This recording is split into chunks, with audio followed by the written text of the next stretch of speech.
Bonjour à tous. Aujourd'hui, je vais vous parler des petites victoires. Qu'est-ce que c'est que les petites victoires? Eh bien, ce sont tous ces petits succès que nous pouvons accumuler lorsque nous sommes assez stratégiques par rapport à notre manière de fonctionner et d'apprendre la peinture. C'est une manière d'accumuler d'innombrables petites perles pour faire un beau collier de perles, en fait, à la fin. Je vous en parle après le générique.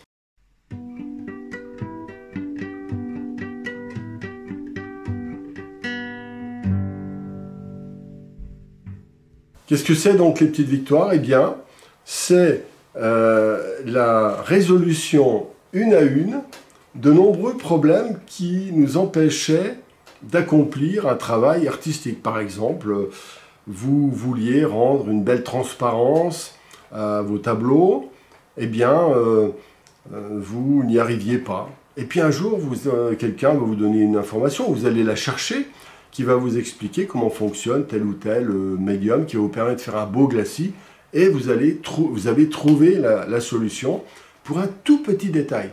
Ça peut être autre chose. Vos paysages ne sont pas assez vivants, ne sont pas assez souples. Eh bien, vous allez découvrir une manière de gérer les couleurs de manière très positive, très douce, etc.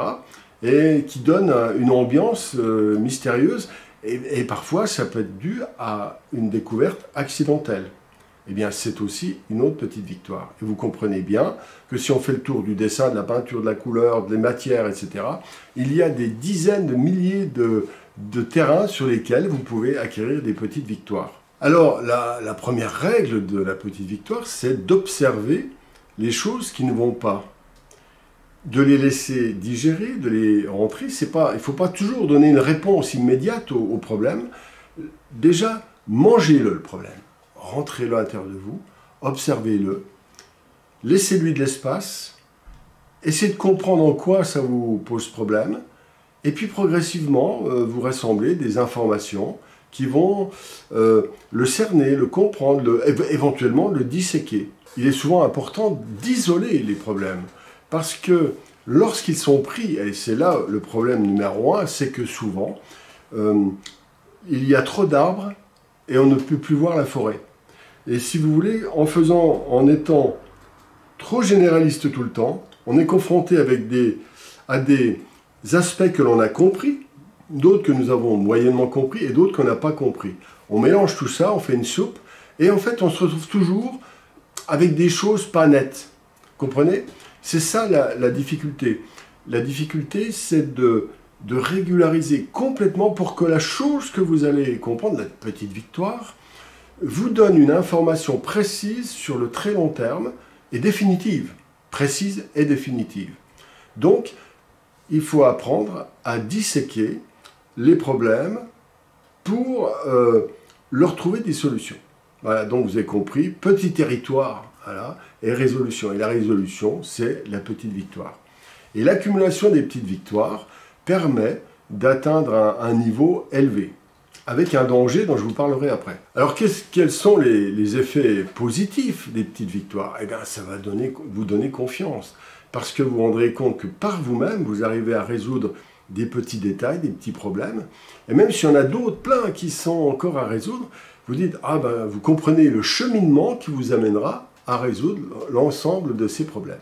Et ça, c'est extrêmement précieux. Cela permet donc une amélioration bien comprise, j'ai déjà en parlé, ça c'est vraiment vital parce que sentir une amélioration, ça provoque le plaisir de peindre. Vous sentez où vous allez, donc vous y allez avec plus d'enthousiasme, vous êtes plus dynamique, votre énergie est mieux concentrée et décuplée. Donc c'est extrêmement important. Et puis il y a l'autre, ça vous donne une capacité de vous auto-évaluer.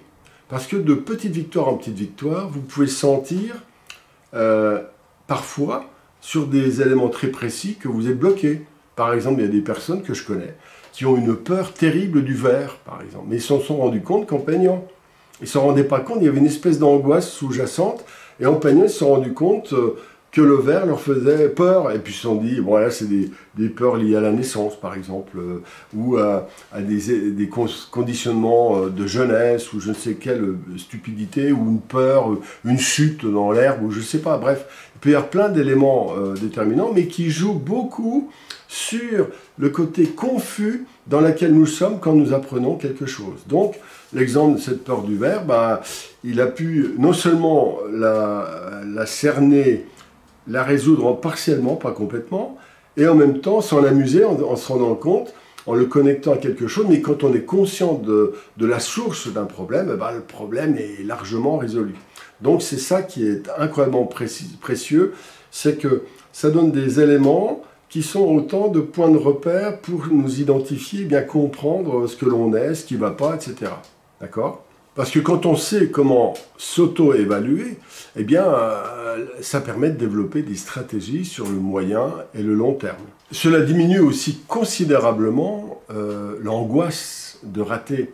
Parce que lorsqu'on est dans la confusion, lorsqu'on n'arrive pas à cerner tous les problèmes, lorsqu'on n'arrive pas à résoudre même des petites choses solidement, eh bien, y a comment dire, une espèce de contexte anxiogène qui apparaît. Alors que faire ces fameuses petites victoires, lorsqu'elles s'accumulent, et si vous êtes habile, c'est forcément des victoires qui viendront, parce que si vous cernez suffisamment petit le problème, il sera facile à résoudre. À ce moment-là, vous diminuez l'angoisse, vous diminuez les éléments parasites, vous dégagez toujours pareil l'énergie qui vous permettra d'aller au bout. Vous pouvez donc avoir un dosage de votre propre progrès. Et là aussi, il y a maintenant l'inconvénient majeur des petites victoires, c'est-à-dire que la pratique, il y a deux aspects dans la pratique de la peinture. Il y a une pratique globale, une vision globale de ce que vous ressentez. D'ailleurs, vous ne pouvez pas forcément l'expliquer. Parce que la raison pour laquelle vous avez envie de peindre, par exemple, eh bien, vous êtes un petit peu, vous sentez une espèce de force qui vous pousse à peindre, cette vision globale, vous aimez le paysage, vous le ressentez, vous avez des rêves particuliers, des trucs grandioses, des images fantastiques, etc. Inaccessibles par rapport à votre niveau technique, évidemment, mais il faut faire très attention parce que si on accumule trop de petites victoires, on risque de tomber dans une espèce de logique de collectionneur où on résout tous les problèmes. On a un énorme collier de perles de problèmes résolus, hein, chaque perle étant un problème résolu, mais on risque de quitter l'unité et cette intensité profonde qui fait la véritable raison pour laquelle on peint. Donc il faut garder cette raison pour laquelle on peint, qui est d'une unité globale, je dirais, notre conscience, notre plaisir de vivre, etc., notre rapport avec le monde extérieur, bref, tout ce que vous voulez, et nous sommes sur ce plan tous différents. Et pour éviter, comment dire, que cette vision globale nous engloutisse, ce que je disais avant, eh bien, les petites victoires balisent et résolvent les problèmes techniques, les problèmes, pourquoi pas psychologiques, les problèmes de toutes sortes qui sont liés à l'art par petites victoires. Et à ce moment-là, ces petites victoires, il ne faut pas oublier de les connecter à cette vision globale. Sinon, ça pourrait être dangereux, vous risquez d'être une espèce de besogneux, collectionneur, mais dans ce cas, sans unité, il n'y a plus de peinture, il n'y a plus d'art. Parce que, voilà, donc, il faut, sur le terrain de la technique, les petites victoires sont prodigieuses, sur le plan psychologique aussi, mais elles sont une dispersion. Le danger, ça pourrait devenir une dispersion. Alors, petite astuce, il est quand même important, avant de décider les éléments que vous allez résoudre, vous ne pouvez pas prendre tous les problèmes que vous avez en peinture, du style « Ah tiens, il faut que j'arrive à faire une pomme ». Et puis après, vous dites ah tiens, je voudrais faire, faut que j'apprenne à faire un ciel au pastel. Et puis, ah non, je voudrais faire aussi des cheveux à l'aquarelle. Et puis, il faut que j'arrive à régler le problème de ceci, cela. Il ne faut pas se disperser. Il faut quand même choisir, toujours pareil. Alors c'est là, vous revenez à votre intention principale par rapport à l'art et vous dites, voilà, je vais être portraitiste, je vais être... Et vous faites des grands secteurs et à l'intérieur de ces secteurs, à ce moment-là, vous balisez des petites victoires que vous allez... Enfin, probable que vous allez définir avant, en disant ça j'y arrive pas, il faut que je trouve, si vous êtes paysagiste, vous dites il faut que j'arrive à faire des arbres plus vivants, ah mes couleurs ne vont pas, alors ça ce serait, faut que j'arrive à régler le problème des verts, parce que c'est compliqué en paysage par exemple, et puis après j'ai un problème de lumière, de contre-jour, mes ombres sont trop lourdes, il faut que je trouve un moyen de résoudre mes problèmes d'ombre, etc. Tous ces éléments, mais dans le secteur paysage, ou dans le secteur, par exemple, portrait, et ce qui ne vous empêchera pas après de faire, par exemple, 3-4 ans sur le paysage, et puis après 3-4 ans sur le portrait, etc. Mais ne mélangez pas tout non plus.